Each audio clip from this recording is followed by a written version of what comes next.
Gameplan for Good is the podcast that brings you stories of world shakers and champions of change. Join us as we dive into the journeys of innovative business leaders who are making a positive impact and creating a better world.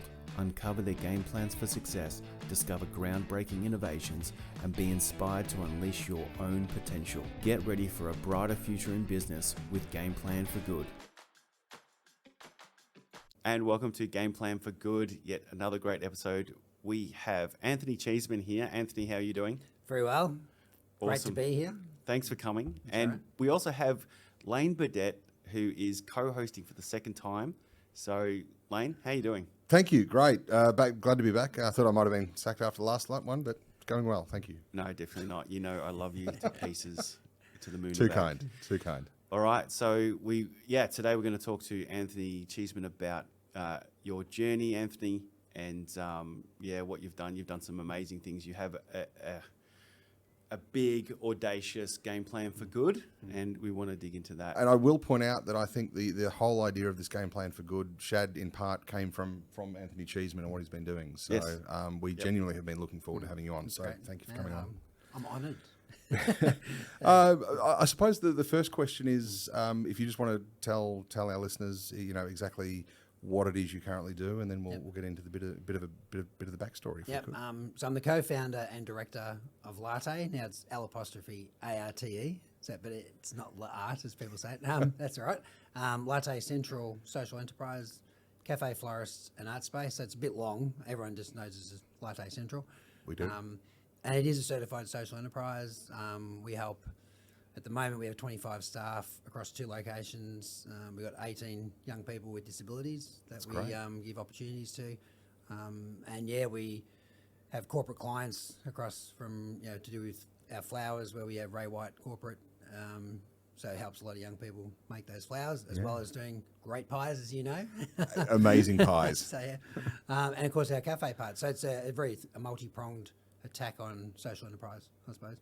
And we need to include this little fact that we are not sponsored by Pepsi Max, either is Latte. Okay, so this social enterprise cafe, I will get to the social enterprise. Yep. Well, I'll let you get to the social enterprise part. But so you're employing young people with different sort of disabilities? Yeah, Is that so it's predominantly mental health, so Right. it's around depression and anxiety. Okay. So the majority of them have diagnosed Yes. disorders. Then we cross into, obviously, autism. We've had people who are deaf in the past, as well as cerebral palsy. Yep. So you sort of go any disability in a way.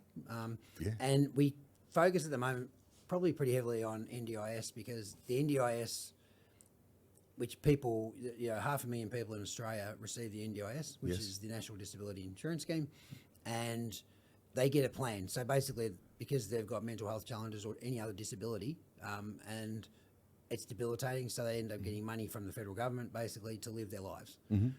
So there's 3 ways of they get their money. They get it through either the NDIA, which is the agency of the NDIS, Right. and they sign up with them, or they can be plan managed or self-managed. So plan managed means they use a third-party company to manage their plan, Okay. and distribute the money as when they have their plan, what's on their plan, Right. accordingly. So a lot of them have in their plan, they do social participation and employment outcomes as part of their plan. So it's a really good way of a way I used to look at it is, if they give me the money, it sounds really good, but I then employ people to make their lives better and their parents' lives better. So it's a win-win for everybody. So great. Yeah. and that's what we go on to social enterprise, in a way, is what social enterprise is all about. So the NDIS has been very good. Now our employees that work for us, so the employees that don't have diagnosed problems, even a lot of those guys have their own challenges, which is good. So we employ them.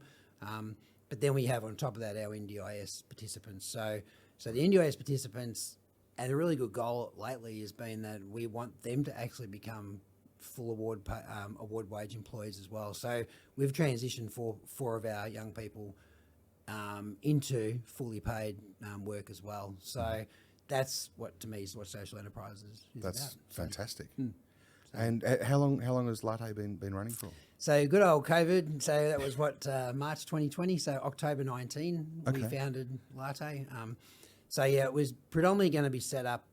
that I would oversee the business because I got 30 years of hospitality experience, and we would have there was a board. There was 5 of us on the board at the time, and one was she was an artist, so that was the art part of Latte. Right. And then we had a board of experienced other people as well. Now, so the idea, well, as I said, we would oversee it. So we'd put under management. But what happened, as we all know, COVID came along. I was working full-time as a regional manager for Michelle's Patisserie. Right. So I was travelling Victoria, South Australia. Actually, it was a really good life, like, 6-figure salary and going into airports and, gold class, and all this. Yeah. It was fun, but I was mentoring franchisees. Mm-hmm. Great salary. So on the Friday, just before we went into lockdown on the Monday, I got made redundant in my job. Saturday, I went into the cafe and I said to the guys, well, I'm sorry that we've got to make you all redundant except three of you, because we're going to stay open. We're an essential service. Yep. And I promised the rest of the staff they'd be back by June. It was a big promise at the time, but they were. We got them all back by June. Fantastic. And on the Monday, we went into lockdown. So it was a big 4 days. Yeah, that's huge. But I look at it too as if there was opportunity amongst the. Yes. I suppose we used to, what do you call it, beauty from ashes in a Yes. way. And you could do it 2 ways. COVID affected us really terribly in one way, but it accelerated a lot of other things. And that thing was that I would never have gone into the business straight away. But I was the experienced one. So I was the one that had that experience that could take the business forward. And it worked. It actually worked quite well. So, so it was sort of like the start of, October 19. That's the original. That's fantastic. Obviously not quite the start you would have wanted with it, but no. the end result is... And even, in that 6 months, so it was a pretty big 6 months in that journey being, for all of us. And we're talking a little bit off air before about, when... I used to stand there at the door and look out, and there was no cars. Now, we have a car park, and you guys have been to our cafe, and yesterday that car park had over 100 cars in it. And, the activity of people, and, we're outside a library, and we have a gymnasium and a swimming pool and a bowling alley, and we have everything. Yeah, it's all there. Yeah. That wasn't there, obviously, in COVID. And I could shoot a gun literally from the front door and no one would have came. Yes. So it was quite a traumatic. So what do we do? What do you do? I mean, when you're in those situations, woe is me. Or you can say, right, what opportunity can we do? We're an essential service. We can go to the people. So the people can't come to us. Let's go to the people. So we started, what can we do? And that's where the pie idea came in, that let's make pies. Let's make packaged meals. Right. So the packaged meal idea came up because council at the time, and, they approached us and sort of said, well, why don't we do some meals for the homeless, and gets distributed by charities. So we ended up doing 20,000 meals during COVID. That was funded half by council, the City of Casey, and half by the Balcon Group, who own a Rana estate down in Clyde North. So they gave the other half. And it meant we could employ people. That's fantastic. So it gave that opportunity, and then we had to go to the people. So we would actually say, right, you ring us up, you order on the website, package meals. We go in the nursing homes. We'd go into everywhere and stand at the front door with our masks on.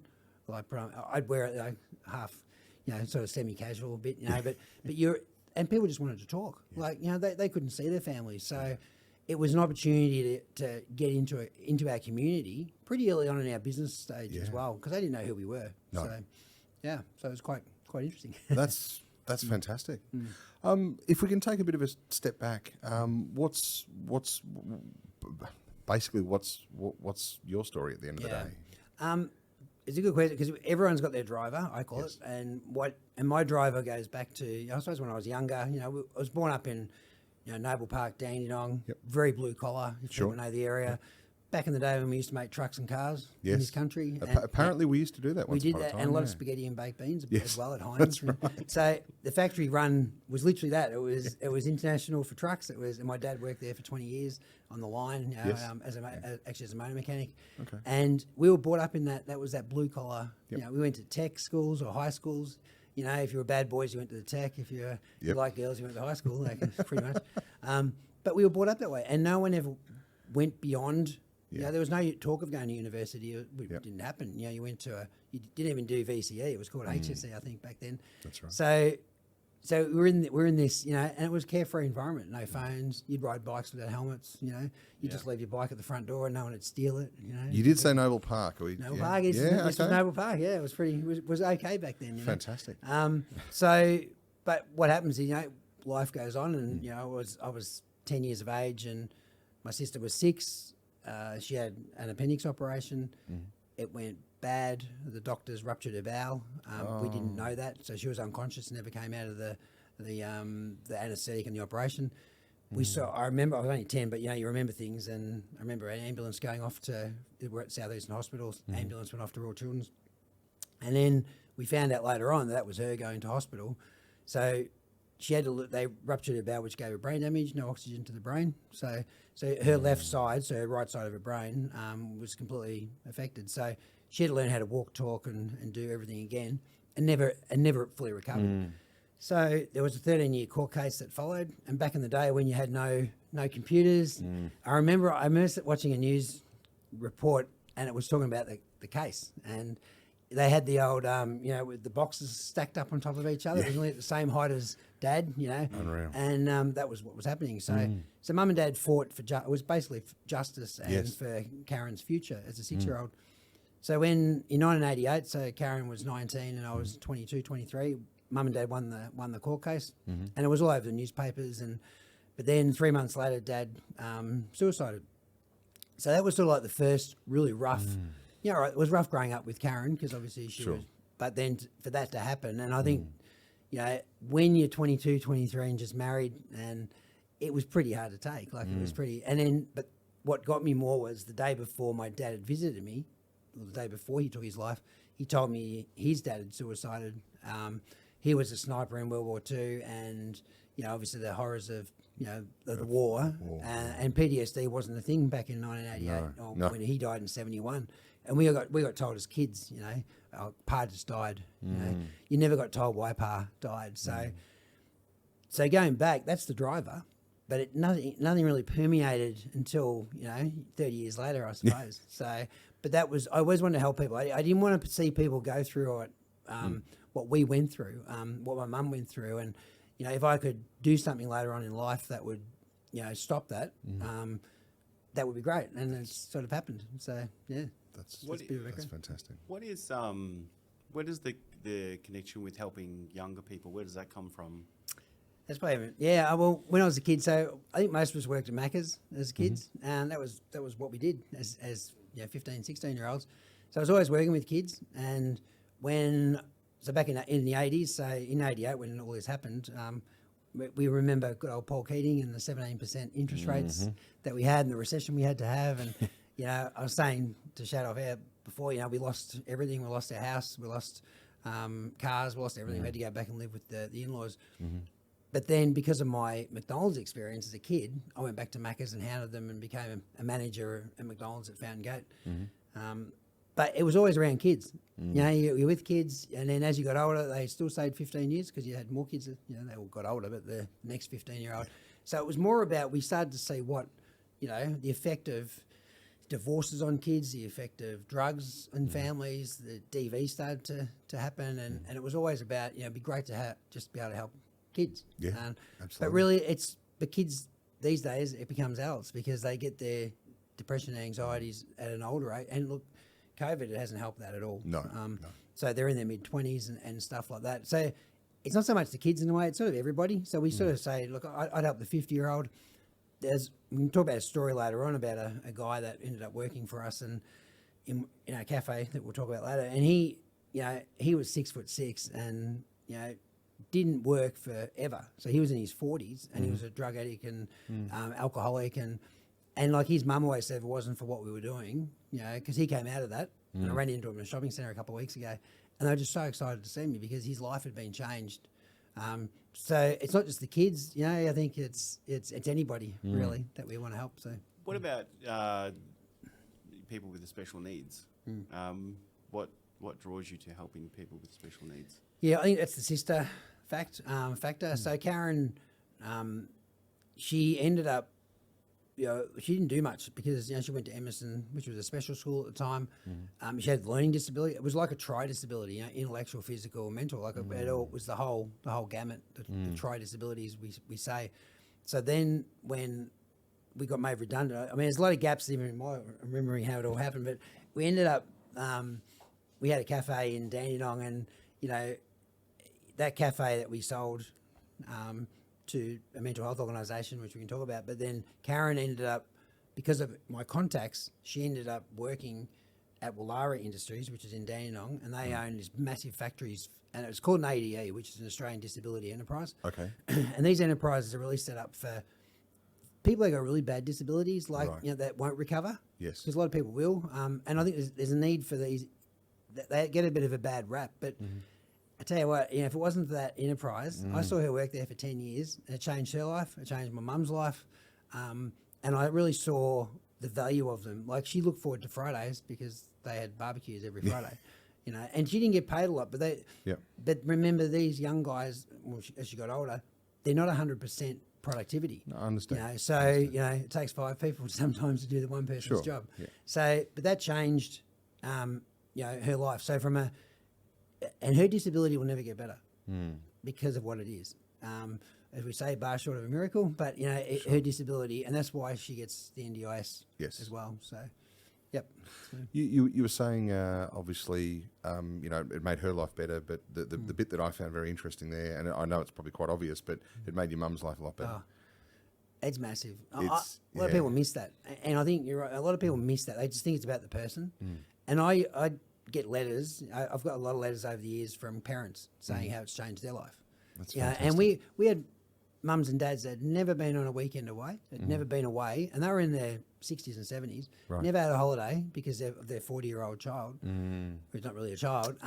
That child would work for us, and they'd end up going away, or end up... And so that, to me, was like, That's there's fantastic. so many reasons why we do what we do. So they're feeling a lot more empowered within themselves. Yeah. Life is looking a bit better because they can contribute, they can work and earn some money, they can learn new skills, and so it's really going throughout the whole. And it's the economic values as well. At the same time, they're now going out where they wouldn't go out, so they can now go out. So, that is fantastic.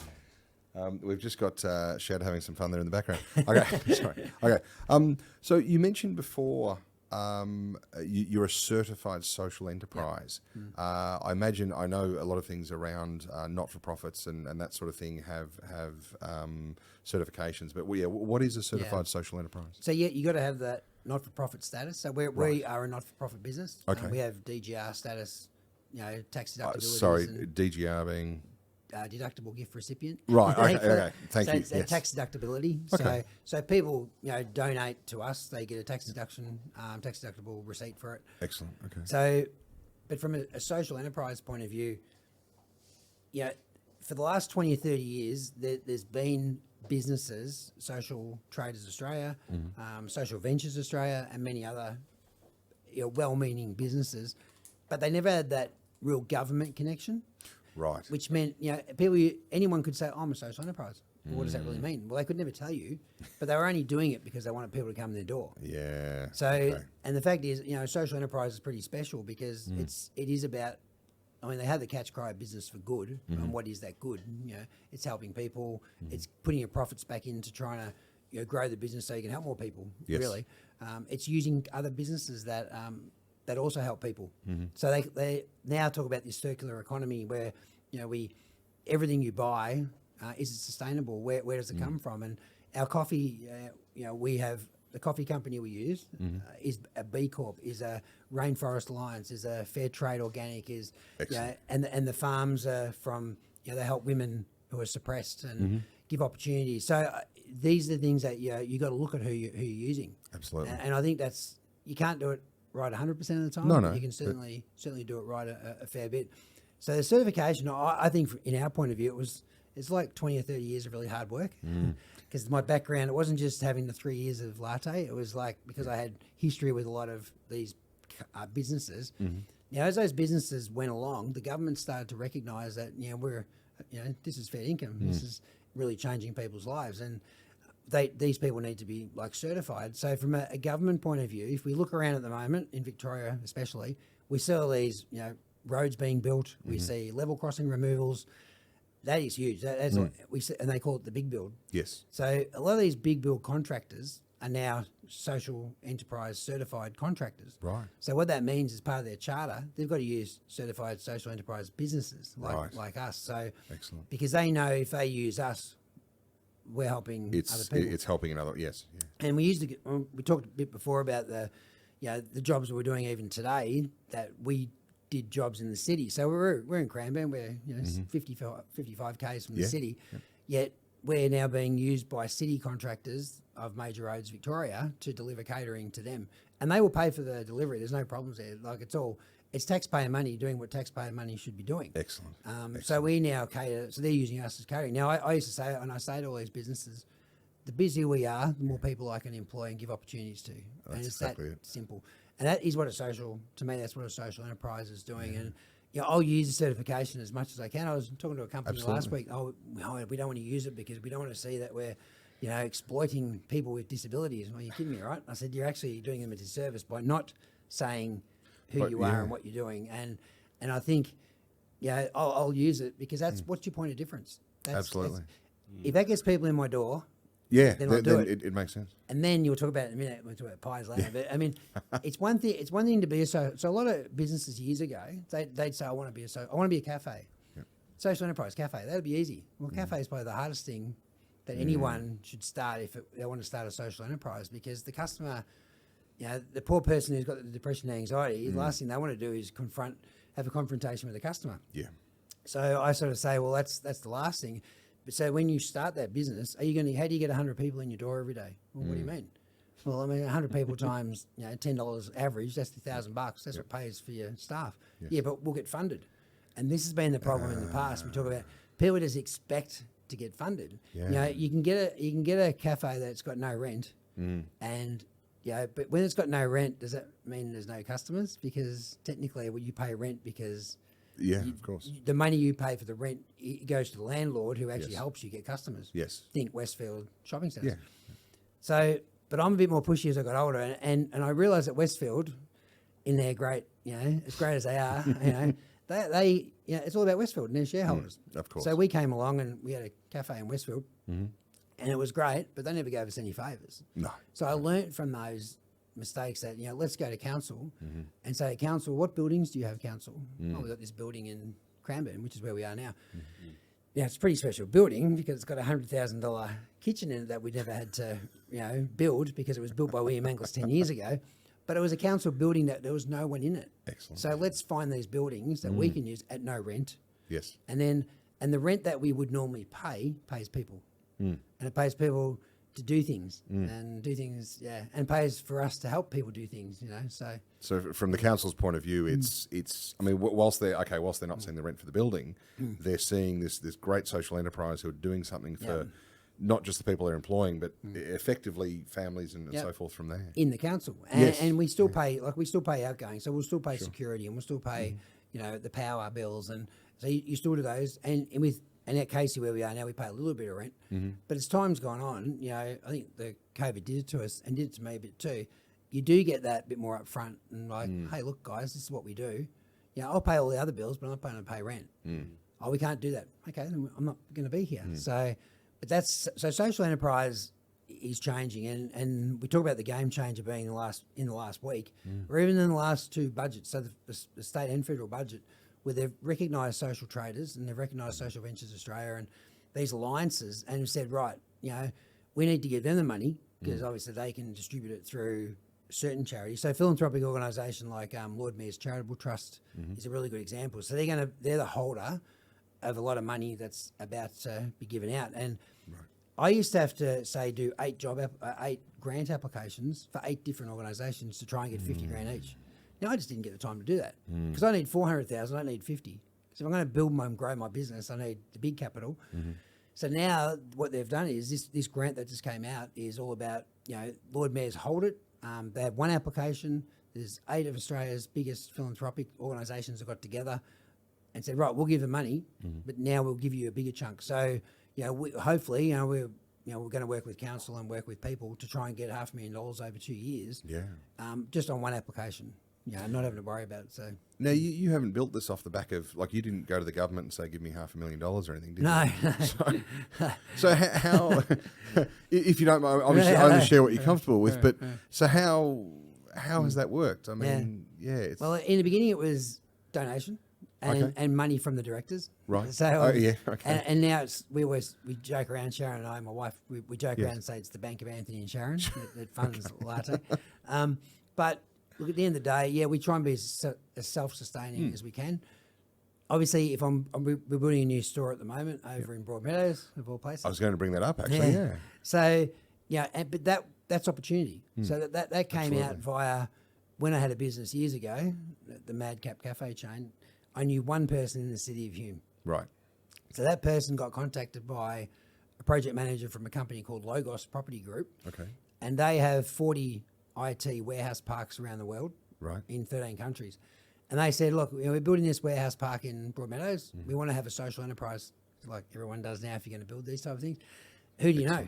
So that person says, you need to call Anthony. Okay. So I get this email. It was one of those really too good to be true type emails. Right. We'll build this, we'll do that, we'll do this, and we want you. Right. I can't reply. I rang her and I said, you've left me nowhere to negotiate. But this is what's happening. Like it's like they understand that, so you get opportunity, and even though it's 80 kilometres away, it's too big to not do. To say no, yeah. And we open in about 4 weeks' time now, but that will open up the door to, like, say, the big build. We're talking about big build over here in Cranbourne, where we do McConnell Dow, which is the Narry Warren duplication of the road. But over there, obviously, in that side of town, they've got big build as well. So they're waiting for us to come out so they can buy our pies. So once again, even though it mightn't create a lot of jobs in that area, but if I'm making more pies and I'm making more slices and more cookies and more, we make all that in store, it means I've got more people being employed at Cranbourne. Absolutely. So which is why it's called Central, because it's a central location. So yeah, it's while we're talking about it's fantastic. While we're talking about pies, what is you have a claim to fame with your pies? Let's hear about that. Look, it was all about during COVID, during lockdown, we got to make pies. Like it was like, why don't we make pies? And because we had nothing else, I suppose better to do. Back then, we used to buy the pastry in, and then because we didn't know we weren't pastry chefs, so we're they were chefs, fine dining chefs as well, but we know how to do filling. So it was like, well, what filling can we do? My grandma and my auntie and they used to make great roast lamb dinners. Like you'd go to grandma's, she used to live in Mount Macedon, you get the smoke from the wood, the briquette heater out of the oven, and she made the best roast lamb dinner, for Sunday lunch, and had the pea mash and the, the mint jelly and the whole lot, right? I used to think, every time I used to think about it, it was like, oh gosh, made my mouth water. Why don't we make that into a pie? So we did. Sorry, for anyone who is watching this, he's just explained one of my favourite pies. A number of times I've come in and got that actual pie. It is literally your Sunday roast in a pie, and it's not an off-the-shelf thing. It is just this beautiful roast in a pie. Yeah. So and that was a goal. And Sharon, my wife, always thinks we make things with love. That's sort of like you're trying. It's one thing to say it, another thing to do it, but it's like, so we made this roast lamb dinner pie, and we thought, so we were making chunky beef, which was great. The normal chicken and veg, did the normal stuff. But this roast lamb dinner pie was the one that was selling like hotcakes, as they say. So the Great Aussie Pie competition came along, and the chef said, why don't we enter the pie? Okay, no worries. Now remember, we're not a bakery, which is what enters most Great Aussie Pie comps. Most of them would be, None of them. I think it was like 3 cafes or something like that. They were all pie shops, either pie shops or bakeries. So they're apparently, this has been going for 35 years now, the Great Aussie Pie Comp. Now, there were businesses that had entered every single year and never won a gold medal. Right. We're talking 8, 9, 10 entrants a year they were put in. We're like, so the expectation wasn't high, of course. We're a cafe, we'll put it in. So we entered a sausage roll, which we make as well, and we entered this roast lamb dinner pie and a chunky beef pie. Oh yeah, the first day, won a gold medal in the, the chunky beef pie. That's pretty cool, I won a silver medal for the sausage roll. That's pretty cool, And then it gets to the last day, because that's the big the big one, and they live streamed it, and it was like best red gourmet red meat pie in Australia, Latte Central. I'm like, what the heck is this? And like, so here we are. You've got these big posters at work now. They're this big, and and it was the big best red gourmet meat pie in Australia. So it was pretty big. But we still didn't realise. I mean, it did help us, obviously, with the advertising, and of course, it got people in, and it just had that belief that you can do it. And that was before we actually made our own pastry. So now we make our own pastry, and which once again gives other people things to do. And even that, we needed a dough sheeter. Well, who pays for the dough sheeter? Right. Well, council had a small grant. You applied for the small grant, they paid for the dough sheeter, which meant it created more jobs. And so now the pies that we do, we got a core. We started doing wholesale now, which was, oh gosh, how are we going to do this? And now we do. We got a website. It's an ordering website, so we do a lot of corporate catering. So we do mini pies as well now. So we do the same just in minis, and everyone loves it. Like it's just great. So don't get me wrong, your story here is the most interesting thing, but I remember you had a few interesting flavours with pies. Is there a couple you can maybe throw at us? And I appreciate you may not have them running this week, but what sort of flavours have you had there? Well, it was funny because we got a lot of Indians in the area. Right, yes. So what can we do with the Indians? Let's do a butter chicken pie. Nice. Oh my gosh, that went on, and we had to make it a bit hotter for them. Excellent. But it was adapting to the who's around you. But I think I like the Parma. We got a chicken Parma pie. Yes. And it is unreal. Like it is just like a chicken Parma, but it's in a pie. The day I went to order one, there wasn't one left. Yeah, I know. And that's been the problem. Really. And the one that I do like is a cheeseburger pie. Nice. But it's an American cheeseburger. So you've got with the Australian, the Wagyu beef patty, and then the American cheese with the pickles and the mustard and the ketchup. Oh, good So stuff. it's like a cheeseburger on steroids. Yeah. And then, but instead of having the bun, you've got this amazing pastry that surrounds it. So when you Fantastic. bite into it, it's like a really good American cheeseburger. Yeah. So it's pretty cool. Yeah. So They're both my there's a favourites. method behind the madness here. Surely it's not like you just kind of think, oh, I remember the days when we had these roast meals at Nan's place, and that would be a cool idea. There must be some kind of marketing genius behind that, or you literally let's just brainstorm this. Oh, that looks good. Let's just do it. Yeah, pretty much. Is that the process for you? That's the process. It'd be like you sit around and go, what can we do? So I can talk to you about a satay beef pie, is that? Yeah, no, we did do a satay. Yeah. How have I missed this? And a satay chicken pie. And a satay, you did, yeah. But I mean, I think now, and the problem was you become, say, a victim of your own success to an extent that because we started doing wholesale and corporate, and it just got beyond the kitchen's capacity. We're now doing 12 to 8 shifts on a Wednesday, so we actually had to extend. The cafe shuts at 4, right? But the kitchen gets used so much. That's great because we're just so busy. So we need those 4 hours. Last night we had 4 people in for 4 hours, right, making pies and sausage rolls. Fantastic. And our spinach ricotta rolls are to die for too. Like from a vegetarian point of view. Yes. But I love them. Like nothing better than on a Friday night. A Friday night used to have fish and chips as kids. We'll go. Spinach and ours ricotta. is like we eat pies. Because and you're right. It's that. What can we put into a pie? So we've told our young guy now, a young chef. That's great. Come up with some ideas, but you got to do your core. So we have our core chunky beef, chicken parma. We do a really good cheesy cauliflower pie. Everyone loves it from a vegetarian point of view. Oh, nice. Yeah, and it is pretty good. Yeah. My mother-in-law loves it, and she can vouch for it. And just so you stick to your basics, and that's what we do well. So that's all we can do at the moment. Yeah. So That's fantastic. story behind the pies. Yeah, that's awesome. And also, I heard you mention that you close at 4, which means we have time to get down there straight after. Yeah, true. Yeah, fantastic. I do want to ask a question about just you talked about your driver, you talked about your backstory, but you are a unique individual. Do you admit that, or like I would say that you're an entrepreneur for sure? Do you identify? Yeah, I sort of do. I think you don't lose the passion. I think as life goes on, we get older, and then we get a bit more. The words you use, a bit more ballsy at what we do. I think you get a bit more at asking. I think when you're younger, you think my life's ahead of me. You're a bit more safer. And I think as you get older, it's like, wait a minute, we've got to help people in life here. You don't lose the passion to help people. I think when I look back on my dad's suicide, my grandfather, and recently my auntie passed away tried to suicide and then died as a result of it.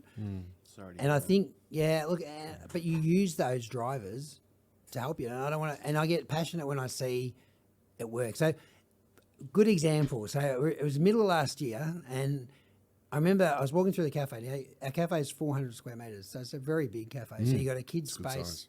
There's a kids space, the florist, meeting room, the cafe, the kitchen. So it was like I just got stopped. It was like this beam of light says, stop in the middle of the store. I stopped, and it was like, there was, I think we had 30 people in the back room playing ukuleles, which was really interesting. As you do. As you do. There was a dozen kids at least in the play area. The cafe had 40 people in it. The florist had people in it. And I looked out the back, and there's all the kids. Now, the beauty about where we are, we have a glass window between the front and the kitchen. So you can actually see the production. That's right. And you can. Yeah. So, when you're with politicians like I was schmoozing last night, these are the guys, this is, so they love it because they can see the real life action. But it was like I was stopped, and the voice in my head said, "This is why you do what you do. It's exactly why you do what you do." Because it was the parents, it was the kids, it was a bit of everything, And I think that's so I get excited by that, and I think That's great. and I think I'm a bit of a bigger the better syndrome, but we got to do it, with people, and I can't do it all on my own. I can't do it with my wife, and I've got a great area manager, Claire, but we can't do it alone. So we need those people and that big chunk of money, because that's what does it. Now, if we can get people off welfare or reduce their welfare, isn't that a good thing? Like it's Absolutely. so that money then goes into social enterprise, and then that circular economy, as we talk about, just gets healthier. So I get excited about that because it's always about my wife said to me, even last night, she says, "You can't go on council." Because City of Casey doesn't have a council, and I've been asked so many times, you're going to go on council. And even last night, people strategically came to the Cranbourne Chamber of Commerce meeting last night because they wanted to talk to me about, they're going to go on council. So it'll be vote one for Anthony. For Anthony. But Sharon said, sometimes I'm better off not doing that. Right. Because this is what I do. And I think, but the passion, that's the problem when you've got passion. So people want you to do it. But I think it's, I don't know. I see what Mum and Dad went through. I see what my cousins are going through now. I don't want people to go through that. And I think if that's that one person, that letter the parent writes, that that's what drives me to do it every day. Like you get up in the morning, you go, well, who are we going to help today? What can we do today? Yeah. There's always something. Like we talk about the art course that we're starting in 3 weeks' time. 5 young kids with autism on the spectrum, and teaching them how to paint. Like. I get a buzz out of that. It's 5 kids. That's great. So, That's fantastic. I would love to unpack one part of that you said that I think it's a powerful part, I'm sure, of what you do. And forgive me if I didn't hear this right, but I'm pretty sure you said you've got to ask the question.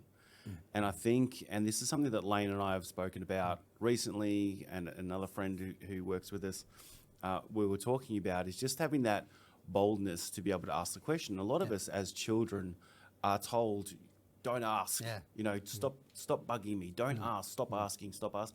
And we're too scared to ask, but you come across as someone who's not scared to ask. And I'm guessing in your usual week of business, you would need to ask a lot of people for help to get where you want to go and where you want to take this. And I think I'd rather I get a bit miffed that there's this side of Warrigal Road and there's the other side of Warrigal Road. If you know where we are, Demographic, we get lost on this side compared to the big boys in Canberra and Melbourne and Spring Street and all this, because I think people forget that there are people hurting out in the suburbs. So you try and bat for people, I suppose, that are in your own electorate or in your own suburb.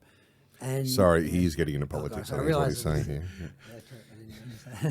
Then your own suburb, and people around you, and you want to. You're right. You got to ask those questions, and I think as time, I'm 58 now, but I'm like, gee, people say, I was at a friend's dad's 80th birthday. It was like a reunion, and all the mates, we all played cricket and footy, went to school together, and was like, when are you going to retire? I said, you're kidding me. I said, when you retire, you die. Yeah, I was going to say, you're just having too much fun. Yeah, and that's, and look, it's the most stressful thing I've ever done, like, from running a business point of view. And I think, people coming into it now, it's like, gosh, what do I tell them? But I think procurement's such a big thing now. Like, you've got to have someone that knows they can go and do deals for you, and that's what I lack. So someone's out there that can do that. That'd be good. Whereas go to a supplier, and I've never gone to say a Bid Food, for example, who we use, and say, what's the best price you can give me?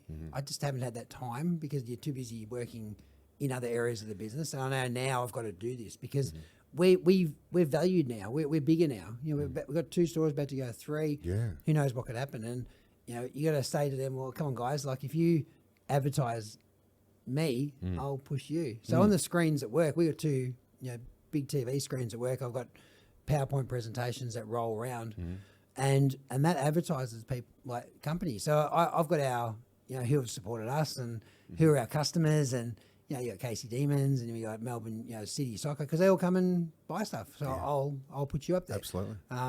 So we start. This is a pretty big thing. We're doing 1,000 grazing boxes starting next week. With Veolia. Veolia, who is Suez, big company. Big company. Yeah. So they say what's their point of difference from a truck driver using their tip compared to another tip, because apparently there's this competition. It's a real competition. There is, yes. So the company there says, well, let's give the drivers breakfast every day. Okay, no worries. So they got to go over the weighbridge, one by one. So we're going to do 1,000 grazing boxes over 50 a day over a month. Yeah. But what that does is obviously gives people jobs. It helps. We got to pack. I had to go and source boxes and I had to source liners. And had to source, but that's a big coordination. But this is what we do, and it's asking that, Veolia is a big corporate company, a customer of ours, so we do a lot with them. But Sharon was saying you got to start saying no sometimes too. You got to be very diligent. I think you have wisdom at what you say yes and no to. So if I was talking to the younger me, it'd be like, you can't have all your eggs in one basket. I always say it as well, but you can have too many. And that's when it starts to crack because they fall off. So good theory. But it's sort of like, it is that theory of, you've got to have, I think you've got to go away and not be so reactive to stuff. A lot of people, it's a great opportunity, let's do it. And I've done that and regretted it earlier. But like we had an opportunity come up even 3 or 4 weeks ago to go to a pretty big shopping centre in Melbourne. And this centre had suffered because of COVID. Right. There were cafes that were fully fit out, like left. Right. Yeah. And it's like, and this centre had 3 or 4 of them. Do you want it, Anthony? Now, the younger me would have, where do I sign? Let's do it. Wait a minute, what's the rent going to be? Yeah. So we go back to that rental. Look, we're a social enterprise. I'm not paying 120 grand a year rent. And then they start going backwards. You're going to start going backwards and forwards. Do you want me? Or is this a rental thing, or is this because I say to people, if we go into a big shopping centre, I'd love to go back into a big shopping centre at no rent. And I say no rent because I'm going to train up all your people to work in the shopping centre. Because the idea of Latte is I want to transition people through. So they come in off the street, we give them opportunities, we get behind them, beside them, we encourage them, we support them, and we give them that skill that they can go into another job. I was going to say that would be the difference between your business and most others out there, in that, you genuinely want them to, have that confidence and that drive and desire to move on to the next role. And then you get more people. And that's so there was a cafe in Sydney years ago, started off with great intent, had 10 people. Those 10 people, with I think 25 when they started, when the government finally pulled the funding, they were 50. No. And the same 10 people worked there. But the cafe never made any money. But because the parents used to kick up such, what's my little Johnny going to do? So when I saw that business, I was real weary that we were telling parents, this isn't a job for life. We are moving them in, we are transitioning them to open employment. So my goal next is to really work with employers and teach them the benefits of utilising the NDIS to their advantage. Because, Joe's cafe down the road have no idea what the NDIS was. But if I said to him, you can make, if I teach you how to employ someone, you're going to make some money because that's what it is, and you can employ them. Really? So but if I was in a centre environment, that's why I want to get into a shopping centre, because it's like they have 200 shops, 200 businesses. Why can't we have a meeting every couple of months with 200 of your, and I'll tell them this is who we are, and this is what we do. Now that's changing business. That's what social enterprise to me should be. And imagine being in every Westfield in the country. That's how you go. Westfield, if you are listening. That's right. Exactly. You're listening. So that's great. Anthony, obviously found some success. We talked a little bit about your past and your drivers. We haven't talked about some of the successes you've found. Can we talk a little bit about that and what it took to find that success? Because that really, I'm imagining, kind of built your skill set for what you're actually doing now. Yeah, it's funny because I've never been one to chase the awards or chase, because it's always been about people. And I remember, I used to get told, "Oh, you're getting everyone qualified. What about you?" Well, yeah. So it was funny. I never had a diploma in management, and I had my whole diploma in management was RPO'd. Right. Because of what I'd done. So I went to the company with a folder this thick of what I'd done, and I said, "That's what I've done." I get a phone call in the week later, and there's my certificate. But I mean, that to me was 20 years of hard work to get a diploma in management. But it was all about, in the early days, it was always, everything I did was, you get an award or you get nominated, but it was always about why. So it wasn't about me. I was the figurehead, but it was like, if that's going to get me more funding or, but you sort of do take it. Like we talked about the Harvard experience off air, and, I was saying, my story back, I'm from Noble Park. I'm a blue collar kid, and and I said to someone the other day, we need to have a book called, from Harvard, from Noble Park to Harvard, or whatever it is. And look, I only spoke there for 3 days, but it was once again that question of, how do I, get my skill and knowledge base up? I'll go to a social enterprise conference. So I had this business. Everyone had Cert 3s and Cert 4s, and then Anthony had nothing. So I thought, I'll go to a conference. I'll just get away. I need to get away. Oh, it's at Harvard. Came up on Google. I Googled Social Enterprise Conference one Friday night or one Thursday night. It came up Harvard. This was 2014. When is this conference? Oh, it's in a month's time. Oh, my gosh. How do I get there? Ask the question. So I go back to my CEO at Irma at the time, and I said to him, "Hey, Pete, this is what they've sent me an email back saying I can go to Harvard and talk about what we do." And, the CEO, he was great. He was like, "Just do it. No worries." So Fantastic. 4 weeks later, in March 2014, I trek off to Boston. I'd made sure I had an extra 2 nights or 3 nights. Of course. I wanted to go to New York because obviously catch the Amtrak to New York for a night and then come back. Nice. But to have that experience of going into Harvard itself, the school, sitting in those, 200, 100-year-old chairs, but going into the Kennedy Center, the school. So I remember I was sitting in the auditorium, this Aussie kid from Noble Park, that's how I used to look at it. And that's great. And I said to Shad before, no one was listening. They all talk to each other. That's American. That's what they do. Yeah. The majority, probably mid-20s to 30-year-old MBA grads, and, they hadn't done much in their life yet except go to school, pretty much. Okay. So finally someone says to me, "So who are you? What do you do?" "Oh, I'm from Australia." Oh, my gosh. It was like, you could hear a pin drop. It was like the whole room looked at me, the whole auditorium, And then I told them what I did, and they go, "Oh, my gosh. You've done what we want to do. You've actually done it." Yeah. And I said, "But you guys here got to learn, because I never learnt that learning. You can take what the best minds in America, the best minds in the world, and put that into business, and don't make the mistakes I make, and do it at the age of 30, not at the age of 50. Now, you should probably explain what you were doing at the time that they were talking about, because they said we want to do what you're doing. Yeah. So we better explain what you were doing. We haven't talked about that, have we?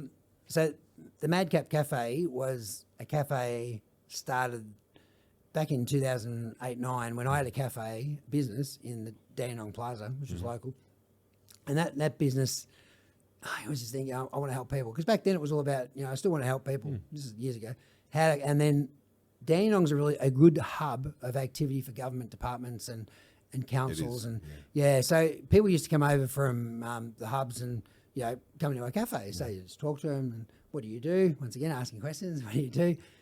What's your name? My name's Amanda Stapleton. Oh, okay. Amanda Stapleton, who everyone in the city of Casey would know who Amanda was. Oh, Amanda was great. Yeah, and Amanda wasn't on council then. She wasn't a mayor. She was just Amanda, and who'd started Casey Kids Club. So it was a pretty dark time. The business was, we were struggling a little bit, and Amanda, I talked to her, and then talked to other people, and then I said, "Look, I really want to change people's lives. How do I do that?" "Oh, you need to go to this conference, which is in the city." So it was called the Agora. Now, the Agora conference, if we know the Agora, I think it's Greek, it's the marketplace. So in Greece, it's where everyone meets for business and for chat and whatever. So this was a conference in Melbourne. I went to this conference, and once again, I'm not backward and coming forward. They said to me, it was a couple hundred people of the not-for-profit sector. Yeah. I didn't know what the not-for-profit sector was. No, fair enough. So they said, does anyone want to tell us your story? And we got ACME here. Now, ACME is the Australian Centre for Moving Image. Right, Which yes. is funded by the Ian Potter Foundation at Fed Square. Mm-hmm. So they're going to act out your story, right? So I put hand up in front of all these hundreds of people. Yeah, do my story. My sister, we've talked a little bit about the back in the beginning. Yeah. So I had to tell them my whole story, and then I sat back in the front row and watched my story unfold. And then, of course, people, hundreds of people there from federal governments. And so at the end of the thing, someone came up to me and said, you need to talk to this person. And that person was Peter Waters, who was the CEO at IRMA. And IRMA stands for Eastern Regions Mental Health Association. Mm-hmm. So that's why the acronym IRMA, but it's good to know what it stands for. So IRMA was looking after, or they look after 200 people in Melbourne South East that suffer from severe and debilitating mental illnesses. So really, really bad. Yeah. And they have about, I think at the time they had about 100 workers. They might have 200 now. So, support workers, social workers and the like. They were having real trouble in their organisation of, when people get well from a mental illness, what do? So, they couldn't get a job, and if they went for an interview and told the employer they had a mental illness, they wouldn't get the job. If they didn't tell the employer they had a mental illness and got the job, they would last a couple of weeks because their depression and anxiety would take over and they'd just leave. And that left bitter taste in both parties' mouths. So Pete, and the reason why it was because I had this cafe and this person thought, well, if you talk to Peter, he might see what happens. He's in Dandenong, you're in Dandenong, see what happens. So I pitched to Peter's board in the end, and it was about, you buy my business and I'll come into your organisation and we'll set up these businesses, we'll see where it takes us. Sounds good. So, so the board were very risk, is it averse when you say? Averse, yes. Averse, right, yeah. And Anthony comes along, Mr. Passionate and blah, blah, blah, and, I had to calm myself down a bit because I'm thinking, these guys are going to buy my business now. Yeah. But they did, and that was fantastic. Where Madcap. So Madcap came from, they asked their participants in IRMA, well, what should we name the cafe? Now, the cafe was called Cheesy's. Right. Think about my surname. Yeah. So, and that's what made everyone laugh. So it was a really good way of doing it. So one of the clients came back and said, we'll call it the Mad Cafe because we're all mad. Oh, my gosh. Like, wait a minute. I don't think we can do that. That might be, And then someone came back and said, over a couple of wines, I think we came back and said, well, what about Madcap? Because the word Madcap, if you Google, it's frivolity, it's fun. Yeah. But it also, the acronym was quite good because it meant make a difference. Yes. Catering and production, like like food it. production. Or I'll make you a mad cappuccino. Yeah. It was the best marketing tool out. So the Madcap Cafe started, and it was in that 2009-10 period. It was a pretty good time from a government point of view where Kevin Rudd was Prime Minister. He announced a lot of initiatives to help business, especially social type of enterprises. Yep. So IRMA had, because IRMA was a business that relied on government funding, so they actually had a grant writer. The grant writer wrote grants, did these grants. We ended up getting a $546,000 grant to build a cafe at Westfield Fountain Gate. Right. Now, why Westfield Fountain Gate? Well, I knew back 20 years ago I used to own 2 Michelle's patisseries at Westfield Fountain Gate. Right, okay. So I used to pay my rent every week, so everyone was happy. So when I went back there, it was like, let's have a shop. Like, oh, please come in. Please come in. So this, and I used to say we need it in the middle of community because that was the community. The heart of a shopping centre is where people go. It is. So the idea was, let's have a Madcap Cafe at Westfield Fountain Gate. It was so funny. Back then, we're trying to convince a company that's run by shareholders, and they just want to make money, that we want a business that's a not-for-profit to sign a 5-year lease, which I'd never done in the history, ever, any of those centres around the world. Yeah. And I have a leasing executive in front of me saying to me, Anthony, we can't have mental people running around at a shopping centre. Exactly what she said, right? And I said to her, so Michelle, do you know anyone that suffers from mental health problems? And she says, yeah, my mum. I said, what does your mum look like? Well, mum looks pretty normal. I said, well, bingo, you got it right. So, 3 months later, we signed a 5-year lease. So, that was the start of the Westfield part of it. And, we built the cafe. It was the first year we did 1.2 million in turnover. That's great. Which was just phenomenal for a standalone cafe. Just on no Facebook back then. It was all pretty much word of mouth. Sorry, how many? 2 million 1.2 turnover. million. So you just kind of say that, and us small people in business that don't ask the question. Yeah, I just said it out there. And don't know how to get that moving. Yeah. Like, can you give us a little bit of insight Context? into like, how do you do that? Yeah. Like, Well, I was such a local. So this shopping centre was my local shopping centre. So people knew me from my Michelle's days, and they knew me from Dandenong Plaza because I had the first cafe, which was now a Madcap, and then this one. So, yeah, look, our Michelle's Patisserie, we were ranked 1 and 2 in Victoria at the time, and we had our Michelle's at Fountain Gate. That's great. So we were always it was always, if we're going to run businesses, if I'm going to spend 12 hours a day here away from my family, it's going to be the best. That's how we used to look at it. Nice. And that's still the same today. The mantra doesn't change, So when we're doing the sales, and put it into perspective, so Michelle's Patisseries, and even Gloria Jeans and stores like that, very rarely turn over 20 grand a week. Very rarely. Right. In their heyday. And that's in, 300-400 stores around Australia. So to do that was quite good, but it was from a turnover. And then, people knew someone, and disability workers and organisations, federal government, state government, you'd end up getting the turnover. But then, I don't know, it just happened. It sounds weird, but it just... I'm going to keep drilling into this until I get the answer, because I don't know. It's like, is it because we had the last our last guest was Aileen Day, and she's an expert in customer service. Is it the personalisation? Is it the enjoyment? Is it the experience? Is it the pies? Is it like what is it a combination of everything, or is it who you partner with? Well, there's a really good book. It's by a pastor in America, and it's called It. Okay. What is it? So what is it? And that's what you're talking about. Right? So when I go to a cafe, when I go what draws me in? What do I go? Oh my God, something about this place. I don't know what it is. See, it. I don't know what it is. But a lot of people go, I want it. I want what they've got. How do I get it? Well, but it all goes back to the founder. Right? I think it goes back to, I think of McDonald's. When Ray Kroc started McDonald's, all right, the McDonald's brothers started McDonald's, but he was the one you watch the movie, The Founder. He was the one in the car park picking up the rubbish. And what do you think I do? I was out cutting the hedges yesterday and cleaning I got the blower out, and I look at it where I am now. That if I keep this place looking good, the local people won't trash it. They won't pinch my umbrellas that are sitting out there for 2 years. They won't scribble all over it. You know what? And I'm not saying it's not going to happen. No. We have not had anyone. We're in Cranbourne. We have not had any bit of anything graffiti, because I believe that we look after that business. And Sorry, I have to. You've just stated the obvious, but I have to ask. You've had none. None. No. No graffiti, nothing fantastic. stolen, no plants pinched, no, and I'm not saying it's not going to happen in the future, but I mean, I think it goes back to that, and you talk about customer experience, and, I used to have a thing in KFC where I used to be at KFC, it's another one of my things, but it was called Champs, and it was all around, customer experience, hospitality, accuracy of order, maintenance, how much they brainwashed us. The maintenance, the product, the speed. So that's brainwash you, but it's stuck by the sounds of it. Yeah, brainwash. As in the system. You mentioned McDonald's and KFC, but those systems have stuck. Well, I worked for the best McDonald's in the time in the country. So Fountain Gate was a standalone store before the freeway got put in. Okay. So that store used to turn over 6 figures a week on $2.40 hamburgers back in 1992, 93. Okay. So that gives you. That's what we were born up in. So we were brought up.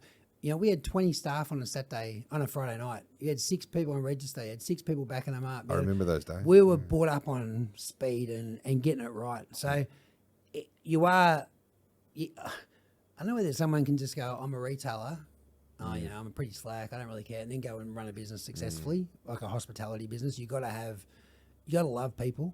You can't not love people. Yep. And you got to love talking to people. Like if I go to work, I can't just go through to my office, because I can't just ignore people. No. I've got to talk to somebody. So you pick a customer out and have a chat, and that's it. I'll go into my office. Next time be somebody else. But, there's kids there, you acknowledge the kids.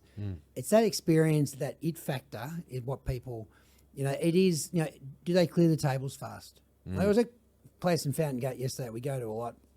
I used to call it my second office because it was I need to work in noise. Yes. So, because when you're in, but away from work, my office. So I go to Fountain Gate, I'll sit at coffee, hit downstairs. It's it's really busy. It's in I'm a just busy trying to area narrow it down in my head which one where you're it going is. into. Yeah, But anyway, it's near the girls' stuff in Mecca. It's pretty crazy down there. But they've changed hands a couple of times in the last 6 months or so, and you can really tell. Like you can, they don't acknowledge you, they don't care, they don't look good. We're big on probably should be more harsh about on uniforms, but we've pretty much got we wear uniforms because uniforms are something that kids that come from Cranbourne, and then you got a kid comes from Hawthorn, right? So let's be real, let's high demographic. Yep. So they work in the middle, but they're working at the same place. And if there's no uniforms, the kid from Cranbourne will wear Anko from Kmart, but the kid from Hawthorn will be wearing the designer stuff. So what does that do to that young kid from Cranbourne? It makes me feel pretty bad. Yeah, and I know that I'm not going to name them, but there's an organisation that's not for profits in the city. They don't have uniforms, and I just think what creates anxiety in young people is what am I going to wear? So the night before, oh my gosh, I've got to wear. What am I going to wear tomorrow? What am I going to wear to work? I don't know. And then they get so uptight, they don't even come to work sometimes because the anxiety is rife. So what we did was we're really strict on, you wear black pants. We'll give you the shirt. Like I spent $1,700 on uniforms the other day. Yep. Do I want to do that? No. No, but I have to. And we got hoodies now because it's you're in winter, so we got hoodies. And I love their hoodies. My gosh, I couldn't believe how much. It's got a big heart logo on the back, and if you see our logo, and this is why we talk about it factor. Yep. Like, okay, we want a heart because we do things from the heart, and maybe what words can we put in that heart? So okay, we went to our participants, we went to our staff, we went to our customers, and like, well, what do you think about us? So the 10 or 12 words that are inside the heart are from the customer. What are some of those like words? being kind, Yeah. joy, happiness, love. Like, it's all these words, inclusive. Like, it's all these bits and pieces that are in the heart. I didn't come up with any of them, but the big one that stood out was kind. So it came from a lot of customers. So it's being kind. So that's once again, people associate that. Like, people are asking, can we buy your T-shirts? Like, well, no, we don't do it right now, but we could if I advertised, people would buy them. So I think that's what your id factor is, and why do people come to you, especially from a social enterprise. So what happened was, people will come to you for your cause. They love it. Oh, I love your cause. You're so good. But you know what? They keep coming back because the pies are good. Yes. Because you know what? If the pies are crap, you go and spend your $5 somewhere else. And then you go broke, and then everyone says, oh, So we had to, first and foremost, have products that people loved. You talk about your chili scrambled eggs earlier. I know it's a staple now. I wouldn't take it off the menu. The pies, obviously, the chunky beef, the roast lamb dinner, that's a staple. Sharon makes these amazing flowers, dried flower arrangements. You wouldn't, that's what people want. So you have that, and then your business, but don't go to, like, we have a one-page menu. And too many companies, how many times you go to a Chinese restaurant? Oh my gosh. I'm getting anxiety just looking at, and then they come up. Have you worked out what you want? Oh, I haven't gone past page 63. I was going to say, you're only halfway through it. But no, you're right. Yours is just a nice, simple, clean menu, and there's plenty to eat. So what you do is, that's anxiety. That's trying to say to young guys, and we use Square, and I think Square point of sale is an amazing point of sale. It's simple. It means they can use it. It's teachable. You can take it anywhere, and I think that's what we're trying to do, is teach people on professional stuff. So if you go to a Glory Jeans or another cafe, and you've used Square, or you can use anything, and they can teach you how to use their point of sale. So it's that it. You go back to that it factor of it's a lot of it's. So when you say, well, how do you put your finger on it? It's a lot of it. It's that customer service. It's the way you play. We go back to the way you play. So when I'm in my car park, you think when you pull into a car park at McDonald's 20 years ago compared to today, how different is it? So 20 years ago, the car park was cleaned. And if it wasn't cleaned, it would be cleaned within the next 20 minutes, because we used to have to do what you call travel pass every 20 minutes. Really? Yeah, and we used to have to sign off. Yeah, I don't think. And if the boss came in and you didn't sign off, oh my gosh, you nearly lose your job. Whereas today, it's just like, it isn't. You go to a KFC or McDonald's and the car park's disgusting. So what does it do to your head? Oh my gosh. Yeah. Oh, look, there's so many complaints. I mean, you've got waiting for Uber drivers to pick up their stuff. You've got no service at the front. It's not considered. It doesn't even look like a family restaurant anymore. Like, there's a million things, and it's actually amazing. I was just thinking that the fact that we have you on talking about this the episode after Aileen Day, Yeah, it's talking very good about timing. customer experience. And one of the things that she was speaking about was that it's not just about the customer experience, it's about the employee experience. Because if you look at things like, your guys, they're wearing the uniforms, and then that levels out the status. Yep. So how they feel at work, they feel equal, and there's a sense of pride in that as well. Yep. So that would relate to how they perform and how they relate to your customers. Yep. But there's so many different aspects of that. The way that you guys are treating your employees and how that manifests in terms of their behaviour.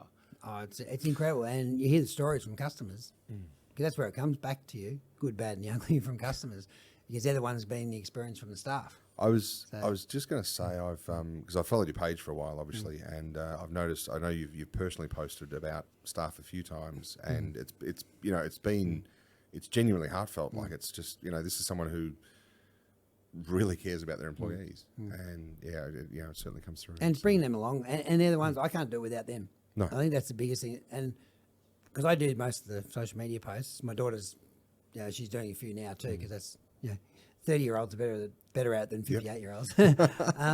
And you're right, it's those posts that, what can I do? Like even, I think it was the other day, we did some catering and it's thanking Claire and by name. So you use their names. You don't use their surnames. So obviously, they can figure them out. But you use their names and they love it. Fantastic. But talk about inclusive. When we went to America, I'm not going to get, it's not controversial, but I noticed when we went to America in 2019 that everywhere you went, they had the rainbow stickers on the windows. Yep. And it was like LGBTQI people, welcome here. Mm-hmm. My theory was, weren't they welcome there before the sticker went on? Right? So when I came back and I said so we had a few, I was talking to a couple of customers and one of the girls, she was gay, and she said to me, and we had a really good chat, and I said, look, I don't want stickers on my windows at all because everyone's welcome. I was going to say, it's not that anyone's not welcome. It's just that so this everyone is is part welcome of what it is as well. So because I look at it and go, well, and I said to her, we'll never put a sticker on the window because you're all welcome. If anything, it would just be everyone welcome, but you don't need it. And she cried. She says, I've been in places where, why do they do that? Why do they have stickers on the windows? I said, well, I don't know. I don't know whether I'm being naive or I just say everyone's welcome. Yeah. So I think from it factor, because you can polarize people when you actually have stickers and labels. And it's not the people you think you're polarizing, because you're actually polarizing the opposite sometimes. So it's, and I interview people and we help people that are, the gender diverse and that are going through issues and problems and we just love them. And it's like, you don't judge them, it is, you work through them, and I think that's why I love what we do. And that's why I think we talk about expanding. Why do I want to expand? Because we just help more people, and it's not just give them a job, it's give them a life. It's it's that hope thing. Yep. And they're accepted for who they are, and they can come to work and be safe. And I think that's great. Yeah. That's as good as it gets. I think. So. We did want to talk about where you're heading with this, the dream. How big do you want to make this? I think is the question. Well, I initially had it was a $10 million plan. So what $10 million can do? Well, obviously, it's not a lot of money, $10 million if you think of the scheme of things. But I follow a company called Bluestone Lane, and Bluestone on LinkedIn. So if you do that, follow them yourselves. Now the founder is Nick Stone. Nick's an Aussie. Used to play football for. I think he tried out at Hawthorn and St Kilda. So I was like, I'm attracted to Nick because of that, and then he started these Bluestone Lanes in America, and it was Melbourne themed and inspired cafes in New York. So it was New York to start off with. Okay. So in 2019, we went to America. My spread, because we went on with our Greek friends, we did a 6-week jaunt of Canada and America, and it was we said I had a spreadsheet around his cafes. So where the Bluestone Lanes were in New York, because there was half a dozen of them in New York. Yeah. So I'd walk from cafe to, you do a 20K walk in a day? Yeah, I'd visit 5 cafes. I'd have 5 coffees, because the coffees were like Melbourne. And I felt like I was like this proud uncle, or brother of Nick. Nick's my, he's my soulmate. I've never met Nick, but it was that's like, great. And I'd be messaging Nick saying, hey, I'm going to this one and that one. And, and I'm like, how do they build these things? And I'm like, so then they went through COVID and now I've come out. He's everywhere in America. I think I lost count how many stores I have now, 60 or 70 or something like that. And I look at why can't we do that? Now, obviously, Nick, they had angel investors and they get investors. Now, so anyone out there listening, obviously, you know, because I look at what we do, it's that initial big impact like Nick would have on people. And then Nick, you know, you'll see these LinkedIn, oh, this person's been employed to do this, or congratulations on that person. Yeah, they have all my position is, you know, I'm this and that. I'm like, oh my gosh, that's what we need. You know, That's great. the IT, the HR, the finance, the governance, you know, around things. And, you know, so the vision is, well, if these guys can be big, why can't we be big? Absolutely. You know, we're not for profit, but what does that mean? Like, who cares? Well, all you're doing is helping in your local society. As in, you know, it's yeah. So there's a thing. Remember Dylan Alcott? So he was the Australian of the Year 2 years ago. So Dylan is, I think when he was 30, so he said he was 30 years of age. He said when he was born, 30% of people in Australia who have a disability are employed.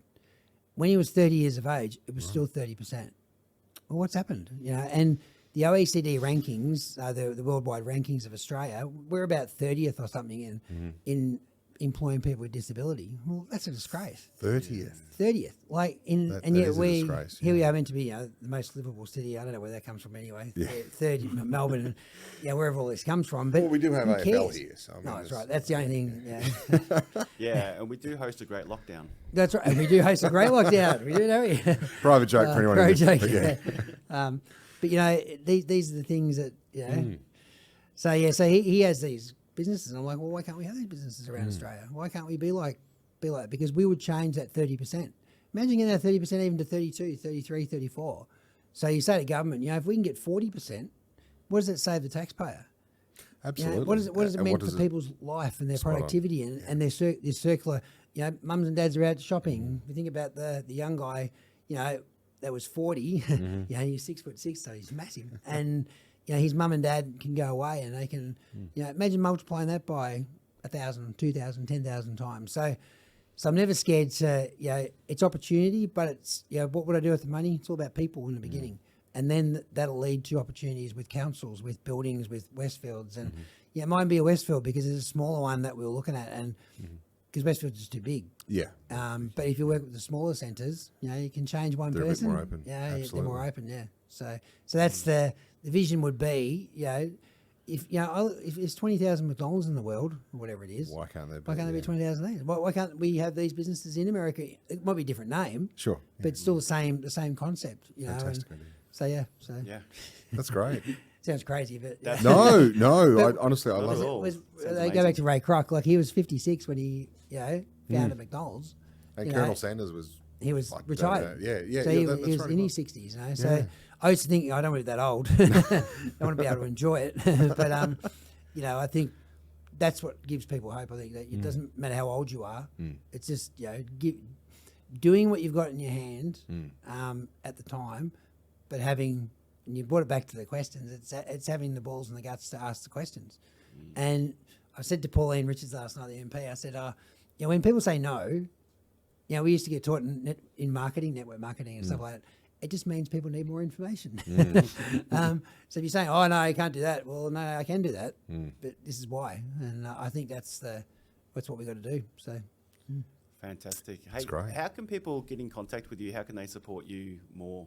Yeah, well, probably through the website. So we have a lattecentral.org.au website, and that's LARTE central.org.au. Where does the apostrophe go? No apostrophe. Not on the website. Not on the wouldn't website. Be an apostrophe. No, on the website. Yep. And there's a donate page on that website. But also, you know, even emailing me direct, Anthony at lattecentral, one word, .org.au, and you're just having a chat. Like, it's all about, you know, what can you offer? What can you know, getting uni students, getting people who go to Melbourne Business School and they're doing, you know, entrepreneurship, and, you know, part of their theses or part of their projects is to, you know, help people like us, because we're real.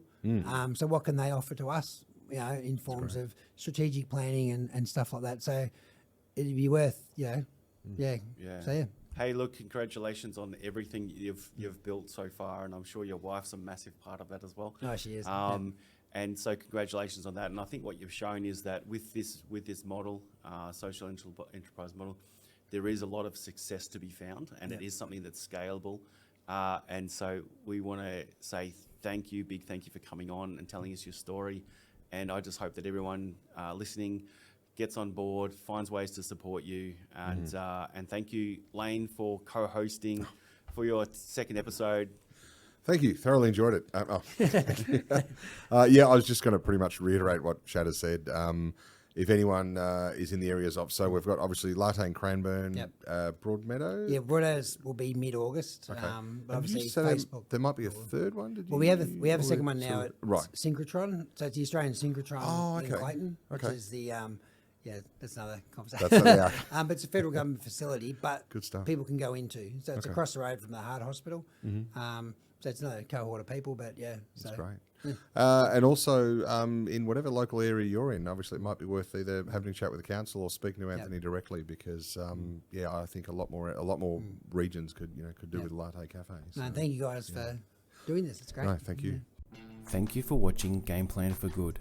Stay connected with us on social media to discover more game-changing stories and gain valuable business insights. All of our episodes are recorded in our Assertive Media studio in Melbourne.